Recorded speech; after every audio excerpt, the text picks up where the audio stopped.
मैं Pushpalata Chaurasia sacred heart school की अध्यापिका कक्षा 7वीं विषय हिंदी भाषा को लेकर फिर से भाग 2 में आपका स्वागत करती हूँ। बच्चों, आज का दिनांक 22/4/20 है। पहले भाग में आपने श्रीमान श्रीधर पाठक जी द्वारा रचित कविता सीखो में 3 चीजें पढ़ी। पहला, कवि का परिचय, दूसरा, औचित्य या सच्चाई, तीसरा, पहले अवतरण का सार। भाग 2 में आप दूसरे अवतरण को पढ़ेंगे। जब मैं पढ़ रही हूँ तो मेरे उच्चारण को ध्यान से सुनकर किताबें खोलकर आप भी दोहराना। सूरज की किरणों से सीखो जगना और जगाना, लता और पेड़ों से सीखो सबको गले लगाना। बच्चों, दूसरे अवतरण को समझाने से पहले मैं चाहती हूँ कि आप अपनी आंखें एक क्षण के लिए बंद कीजिए और हाथ जोड़िए।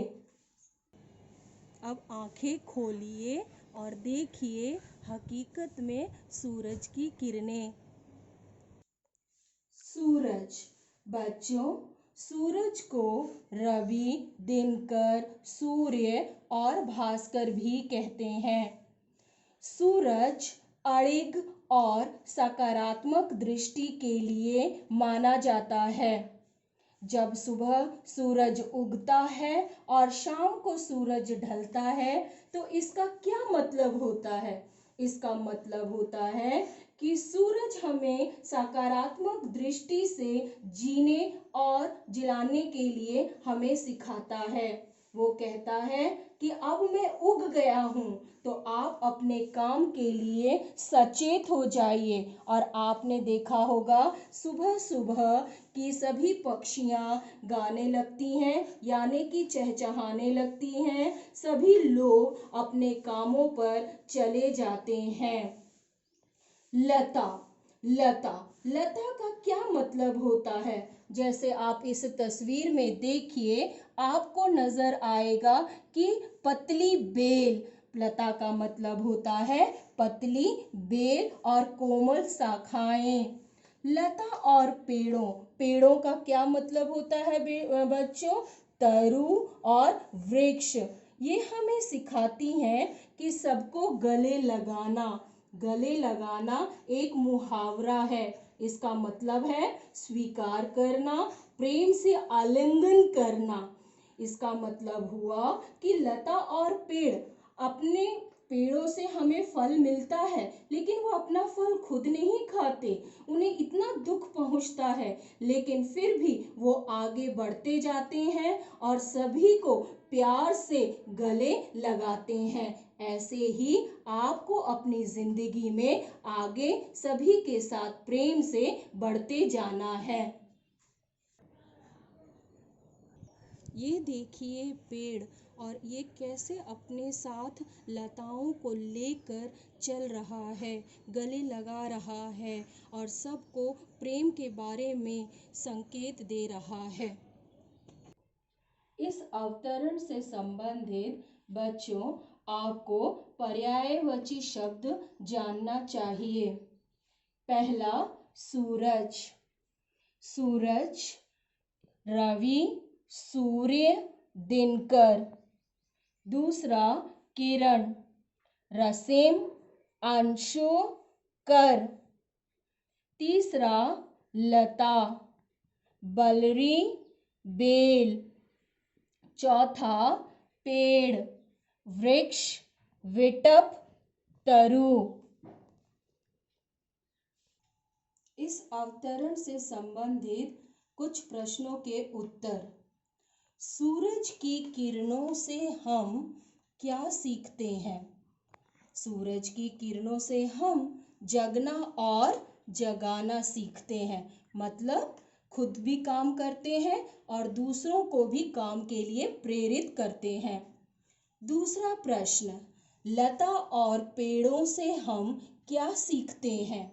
लता और पेड़ों से हम सबको गले लगाना, जैसी भी परिस्थिति हो हमें सबको प्यार से आलिंगन करना।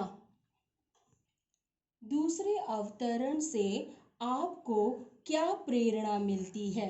बच्चों, हमें यह प्रेरणा मिलती है कि चाहे जो भी परिस्थिति हो उसमें अपना स्थान बनाना चाहिए और समाज और राष्ट्र के प्रति जो दायित्व है उसे भी निभाना है, क्योंकि समाज से सिर्फ लेना ही नहीं बल्कि समाज को देना भी है। बच्चों, ये है तीसरा अवतरण।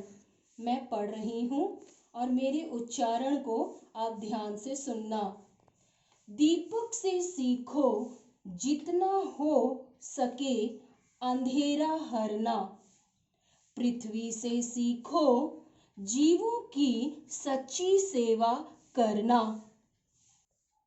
इसका सार ये है कि आप देखिए, ये दीपक है। दीपक कैसे जल रहा है? खुद तो जल रहा है लेकिन रोशनी दूसरों को दे रहा है। दीपक से सीखो जितना हो सके अंधेरा हरना। इस पंक्ति में कवि ने हमें बताया है कि जीवन में सुख दुख तो लगा ही रहता है। सुख में सभी साथ देते हैं लेकिन दुख में बहुत कम लोग साथ होते हैं। लेकिन अपने मन का दिया हमेशा जला कर रखना चाहिए। दीपक को हम दिया भी कहते हैं। किस प्रकार से प्रधानमंत्री मोदी जी ने हमारे सामने उस बीमारी को दूर करने के लिए सभी से सुखों का दीपक जलाने को कहा था और हमने आसानी से उस अंधेरे को दिवाली में बदलने की कोशिश किया था।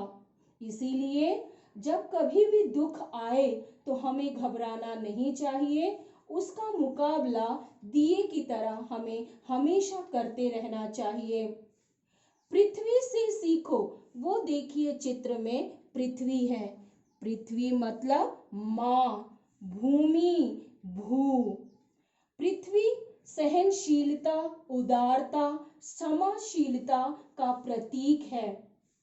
इसे माँ होने के नाते इसे अपने बेटों से कितनी तकलीफें मिलती हैं लेकिन उफ तक नहीं करती है और फिर भी लोगों को जीने की सच्ची कला सिखाती है और कहती है कि मानव की सच्ची सेवा करनी चाहिए।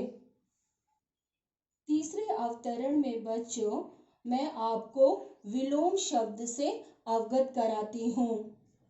अंधेरा, उजाला, जीवन, मृत्यु। तीसरा, सच्चा, झूठा। बच्चों, तीसरे अवतरण से संबंधित प्रश्नों के उत्तर। दीपक से हमें क्या सीखते हैं? दीपक से हम अंधेरा दूर करना सीखते हैं, यानी कि अपनी जिंदगी से दुख हटाना सीखते हैं और मन के दिए को जलाना।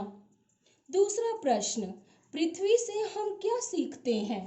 पृथ्वी से हम सच्ची सेवा करना, सहनशील होकर सच्ची सेवा करना।